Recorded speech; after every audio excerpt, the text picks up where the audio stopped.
Alright, buckle up, because we're about to dive into a rabbit hole so twisted it'll make Bowser's lair look like a kiddie playground. We all know Mario, the chubby, mustachioed Italian dude who's been jumping on Goombas and saving Princess Peach since before half of us were even born. The guy's been billed as a plumber, but let's be real, how often do you see this dude with a wrench in hand, fixing pipes? Exactly. Almost never. So what if, and stay with me here, what if Mario wasn't a plumber in the traditional sense, but a plumber in a way that would make your grandma clutch her pearls and faint straight out of her rocking chair? What if the dude's plumbing skills were less about fixing your sink and more about, well, let's just say, laying some pipe in a whole different way? First off, we gotta talk about Mario's plumbing uniform. Dude's always in that red and blue outfit, right? But think about it, how many plumbers you know roll up to your house looking like that. No plumber I know walks in looking like they're about to star in some kind of underground, adult-rated version of Super Mario Bros. I mean, overalls. Come on. That's not utility, that's a costume, man.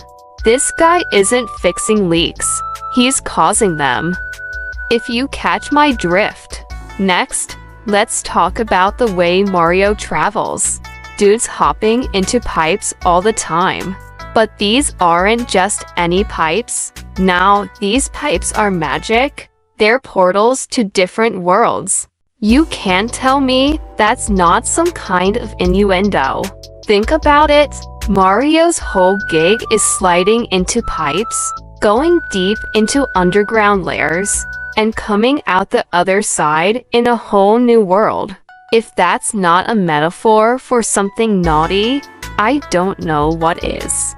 And speaking of pipes, let's get real about his enemies. Goombas. Koopa Troopas.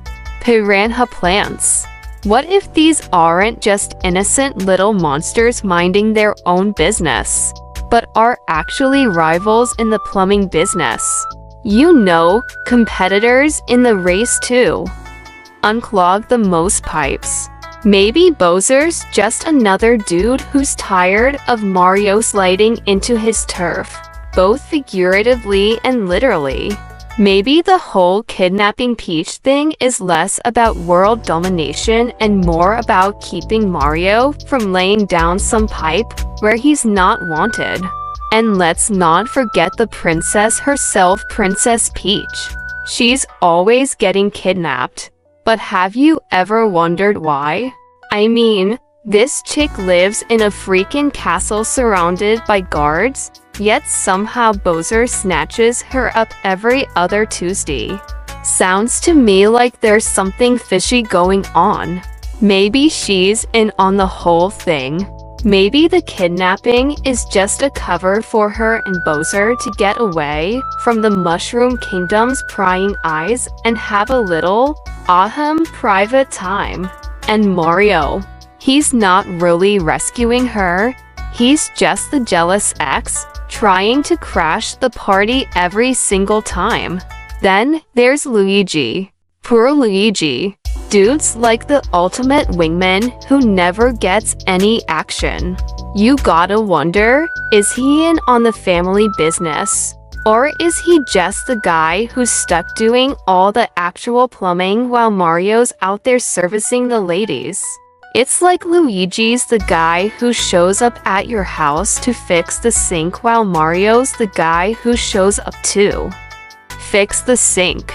Maybe that's why Luigi's always so freaking scared in those Luigi's Mansion games. He's dealing with the ghosts of Mario's past jobs gone wrong. And don't even get me started on the power-ups. Mushrooms that make Mario grow. Flowers that let him shoot fire. A freaking star that makes him invincible. These aren't just power-ups, man, they're enhancements. Mario's out here juicing up so he can lay down the pipe better than any other plumber in the game. Why do you think he needs to be bigger, stronger, faster? Dude's trying to keep his game up in more ways than one. But here's the kicker: the whole rescue the princess plot. It's a cover-up. The Mushroom Kingdom isn't some magical land, it's a front. Peach's castle isn't a royal palace, it's the headquarters of a vast, underground plumbing operation. Toads aren't her loyal subjects, they're her staff, running the day-to-day of this shady business. And Bowser, he's just the competition, trying to muscle in on Mario and Peach's territory. This whole plumber shtick is a way for Mario to keep things under the radar while he and Peach rake in the coins, because let's be real, those gold coins aren't just lying around in the Mushroom Kingdom. They're payments for, well, services rendered. So what happens when Mario finally rescues Peach at the end of each game? Does she give him a kiss on the cheek and say thanks?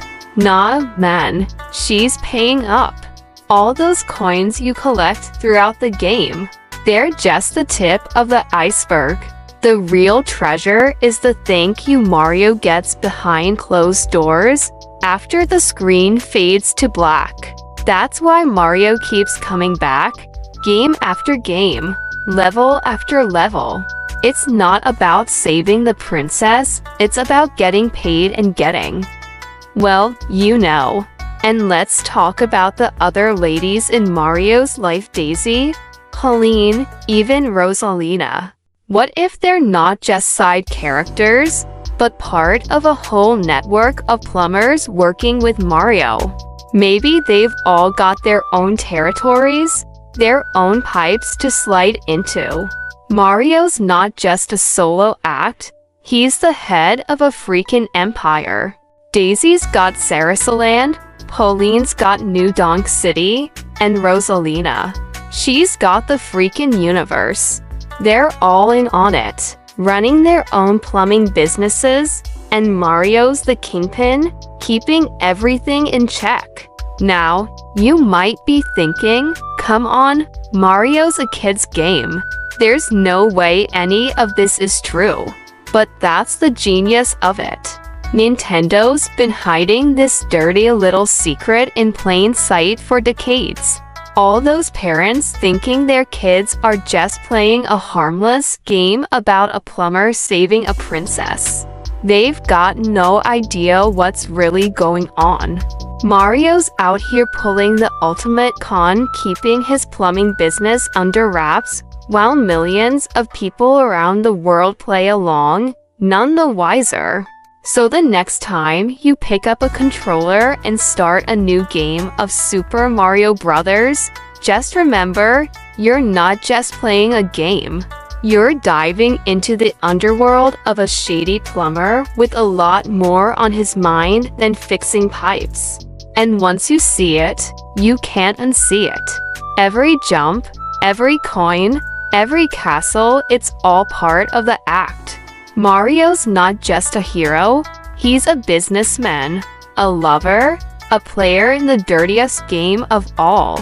In conclusion, Mario isn't just some simple plumber. He's the ultimate plumber. His adventures through the Mushroom Kingdom are less about saving the day and more about keeping his empire in check, collecting payments, and making sure his pipes are always clean. He's not the hero we thought he was, but he's definitely the hero the Mushroom Kingdom deserves, because let's face it, somebody's gotta keep those pipes clean, and Mario's the best in the business. So here's to Mario, the plumber we never knew. May his pipes always be clear, his coins always be plentiful, and his princesses always be grateful. Game over, man. Game freaking over.